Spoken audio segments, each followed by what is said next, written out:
디모데후서 2장 3절입니다. 디모데후서 2장 3절. 너는 예수 그리스도 종은 군사처럼 고난에 동참하고 있어라.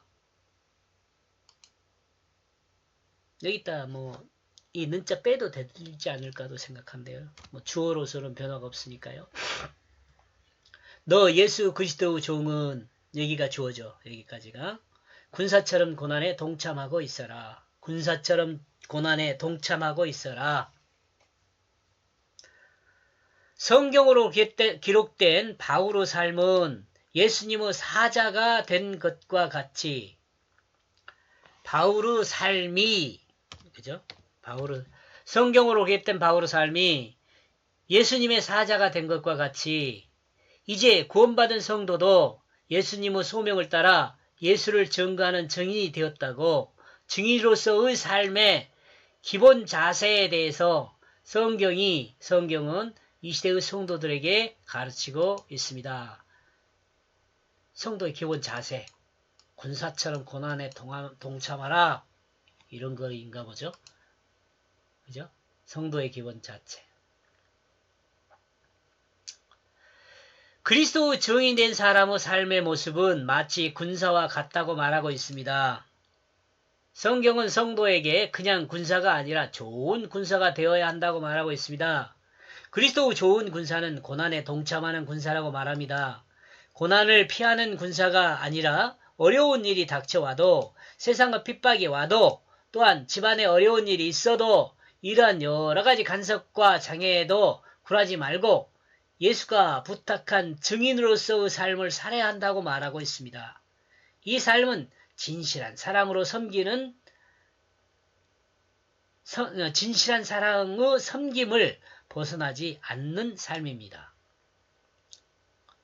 디모데는 외조모 로이스와 어머니 루니게로, 이들은 모두 유대인입니다. 이들의 신앙이 디모데에게 큰 영향을 주었다고 봅니다. 그러므로 좀 세심하게 생각한다면 디모데는 애조모와 어머니를 부양해야 한다는 부담도 있었을 것이라는 생각을 해봅니다. 성경은 성도에게 분명하게 말하고 있습니다. 그리스도의 좋은 군사는 고난에 동참하는 군사이지만 결국 유쾌하고 기분 좋은 승리를 거둘 것을 말하고 있다고 생각합니다. 이와 같이 생각한 이유는 이 외조모하고 어머니의 이름에서 생각한 것입니다.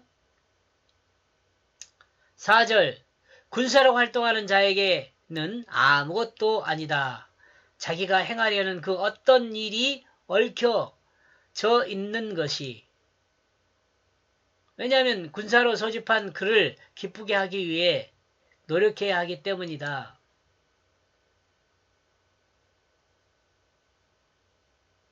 이게 군사로 활동하는 자에게는 자기가 행하려는 그 어떤 일이 얽혀 있어도 그 아무것도 아니라는 거죠.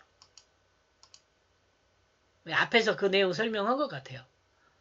무슨 말이냐면 어려운 일이 닥쳐와도, 세상에 핍박이 와도, 집안에 어려운 일이 있어도, 이런 일이 있어도 군사에게는 중요한 게 뭐예요? 군대로 소집한 그를 기쁘게 하는 거죠. 승리가 중요한 거죠. 군사가 세상에 그 어떤 것도 영향을 주지 않는다고 말하고 있습니다. 자기가 행하려는 그 어떤 일도 군사로서 행하려는 일에 영향을 줄 수 없다는 것입니다. 자기가 행하려는 일이 잘못된다 해도 그는 그 일을 신경 쓸 것이 아니라 군사로 부름받은 임금을 위해 생명까지도 바칠 각오로 전쟁에 임해야 한다고 말하고 있습니다. 군사의 관심은 오로지 자신을 군사로 모집한 임금을 위해 노력하는 것이 최선이라고 말하고 있습니다. 성경 말씀을 통해 예수를 알고 믿음에 이른 성도는 좋은 군사와 같다고 말하고 있습니다. 그러므로 좋은 군사와 같은 성도는 하나님의 뜻을 따르는 삶에서 벗어날 수 없습니다. 세상의 일이 하나님의 뜻으로 사는 그 삶을 간섭할 수 없다는 것입니다. 성도는 세상을 향한 자기중심의 삶은 죽고 하나님의 말씀을 따라 하나님의 뜻으로 거듭난 사람이기 때문에 그렇습니다. 세상은 그 어떤 것도 간섭할 수 없습니다. 여기서 세상이 간섭할 수 없다는 것은 그리스도인의 삶은 세상을 초월하기 때문입니다. 세상의 분화와 법과 문화입니다. 문화와 법과 윤리, 도덕을 넘어서기 때문에 그렇습니다. 그리스도인의 삶이 세상 문화와 법과 윤리, 도덕을 넘어서요.